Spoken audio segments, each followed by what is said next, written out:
Hello everyone, thanks for checking out today's video. Welcome to my channel, Jersey Shore Pondscapes Videos. My name is Chris. We usually talk all about koi ponds, water gardens, pond filtration, aquatic plants, fish, you name it. If it has to deal with a pond, I probably have a video on it. I've got well over 150 videos here at this point on this channel, all about ponds and water gardens and all that. But today we're going to do something a little bit different. We're going to take a little side road here. I have a couple videos here on this channel talking about the wildlife that your pond attracts and the whole ecosystem, the environment in your yard. And it's all about enjoying the creatures outside of your pond, rather than your fish and your plants, water plants and stuff, that come to the pond and enjoy the pond as much as you do. So I always enjoyed sitting by the pond and just observing the life around it. The insects, the dragonflies, the bees, the butterflies, the birds, right? The frogs, the turtles, the squirrels, the chipmunks, whatever may come around the pond. It's all part of an environment, an ecosystem, and I just really enjoy that. Now, many of my clients have bird feeders in their yards. So they have their pond, they have their bird feeder. And it's something that I've always enjoyed as well. And I want to do a little series of 5 videos here on this channel, all about feeding and attracting wild birds to your yard. It's something that I enjoy as well. If you follow my Facebook or Instagram at all, you'll see that at least once a week I post a little something about a different type of wild bird or butterfly or some kind of animal something, right? Because it's all part of our pond, right? It's all part of our environment. So we're going to dive into this. I hope you guys enjoy it as much as I do, and let's give it a shot.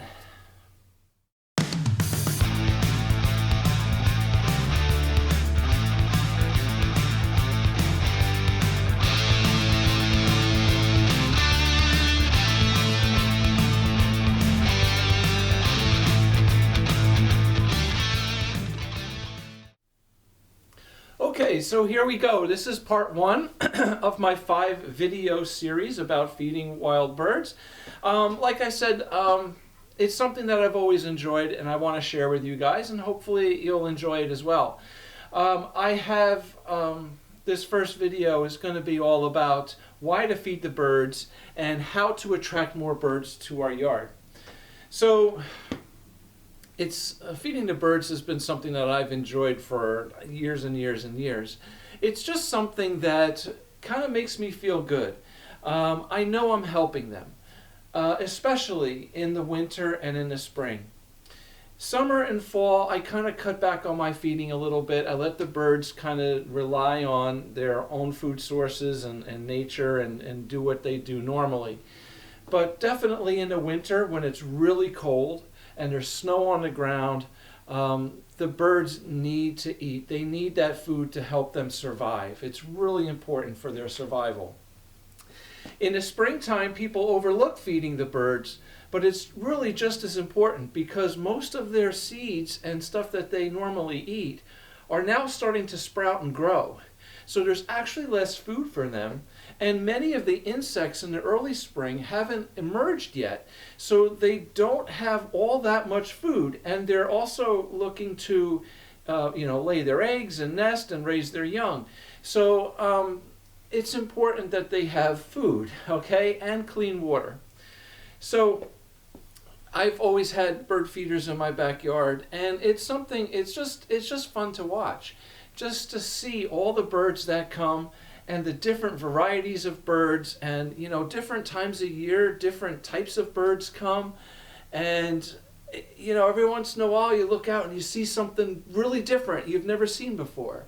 And it's kind of exciting, I mean, it's a fun thing to do. So I know, we usually talk about ponds, but like I said, this is all part of our backyard experience, right? It's the nature that's outside in our yards. So when we go out and enjoy our ponds, we should be able to enjoy nature as well, and the birds are a big part of it. Um, Now, how do we attract the birds? All right. Well, obviously, you put food out, you're going to attract birds. But there's different types of food that different birds enjoy, right? So the more of a variety of foods you can put out there, the more different varieties of birds will come. But it's more than just the food. It's the environment, right? Having your pond is huge because it's a water source for them. I can't tell you how many times I've just enjoyed watching the birds come down by the pond, drink water out of the waterfall, climb on the rocks and drink some water, even go into waterfalls or in a stream bed and take a bath, right? It's vital to them. I used to have a pair of 2 mourning doves that every night at dusk, right, just before the sun went down, the 2 mourning doves would come, fly down, land on the rocks on top of the waterfall, climb down into the water, take a drink, and then they would both fly off for the night. Every night they'd come by. And I just thought that was so cool, But, the pond is huge, but they need the environment as well around them, okay? So the right types of plants and shrubs and trees and things can really help to attract more and more birds. So if you're really into attracting the birds and having a natural environment in your backyard, just for wildlife and just pollinators and everything like this in general, it's important to plant the right trees and bushes and shrubs and stuff for them and flowers.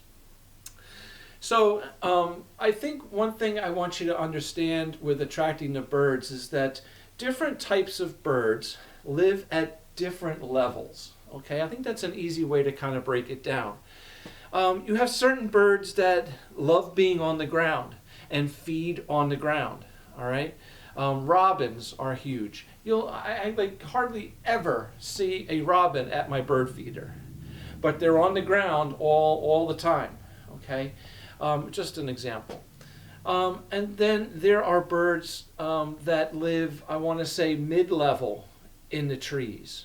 That's where they're the most comfortable at. In the bushes, the shrubs around your house. In sticker bushes and vines and stuff in the woods, kind of that mid-level, maybe, from the ground up to, 15, 20 feet in the air, right? Bushes and shrubs and all that. Then we have birds that are at a higher level and spend most of their time up in the tops of the trees, up in the canopies of the trees. Birds that you don't see come down, very often to the ground or down, to lower levels. They live in that higher, part of the trees, up in the canopy. Then there are birds that live above the canopy, right, and spend all their time above the canopy. Hawks, eagles, vultures, things like this, right? Definitely, when owls come down, obviously, but they stay up high in the trees when they're roosting and nesting. Only, at night when they're hunting do they come down to the ground to catch their prey. But, creating these different levels of environment in your yard is huge. So to have some large trees, oak trees, maples, whatever, tall, big trees that they can get up into, you'll find a lot of birds up there that you don't find nesting lower, all right? And then to have all the lower shrubs, and a lot of native shrubs are great. Shrubs that produce berries or seeds of some sort, just like viburnums and clethras and bayberries and I'm thinking of the service berries. There's so many native plants that are great to have. Even, wild grasses, large grasses are great to have. Believe it or not, your grass in your lawn is not an ideal environment for birds. it looks nice, right? Everyone wants a nice lawn. But they would prefer to have leaves and dirt, right? That they can rummage through and look for insects and bugs and all that. That's what they would prefer, not a nice green lawn. Although the robins and stuff, pick up worms and stuff in your lawn, but they can do that down in the leaves and dirt as well. All right, so different levels of habitat for the birds is really important. Now, evergreens, large evergreens like spruces, firs, pines, okay, but spruces in general I really think are the best. They're the most dense. Are great for birds because it provides them shelter, it provides them protection, safety, okay, to build their nests and have their young and just escape predators. So having some large evergreen trees around is also ideal. So if we can provide those different levels, okay, of habitat, and on the ground, yeah, we have grass and stuff, whatever, but we can also do a lot of flower beds, and a lot of different flowers produce seeds when they dry off. So a lot of different perennials and stuff that we may plant around our yards, in the fall, once they start dying back because of the winter, the cold weather, it's typical that we cut them back, and we shouldn't.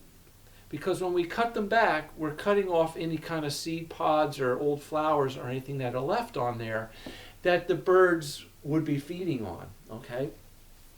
So, cleaning up those perennial beds and the tall grasses and stuff in the fall is not such a great idea.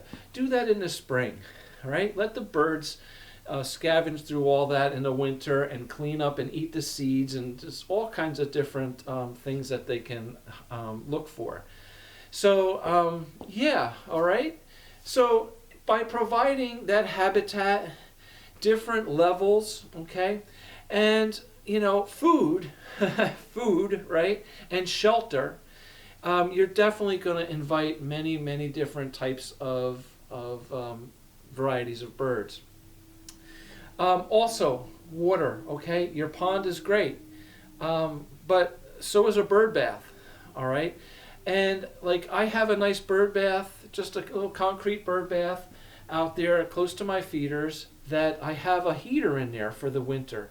And that's really important because if the pond's ice up, the pond's ice over, or you have a net over the pond because of the leaves in the fall and you keep it covered up in the winter, which most of my clients do.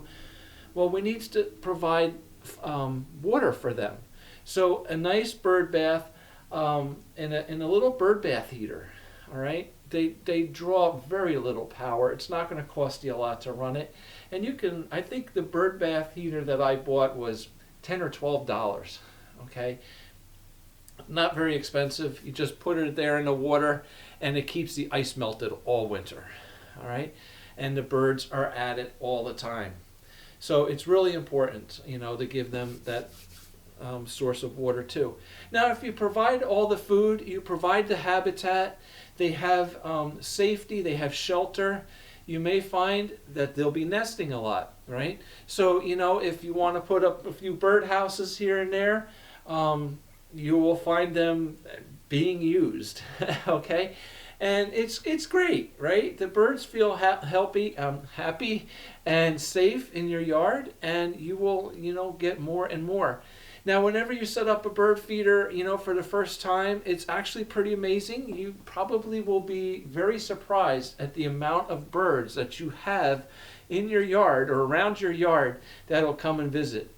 So it's something that we can have a lot of fun doing. So thank you very much for watching. I hope you enjoyed the first one, and we're going to be doing the next video here really soon, and it's going to be all about how to set up a bird feeder. All right, thank you very much. Take care. Bye.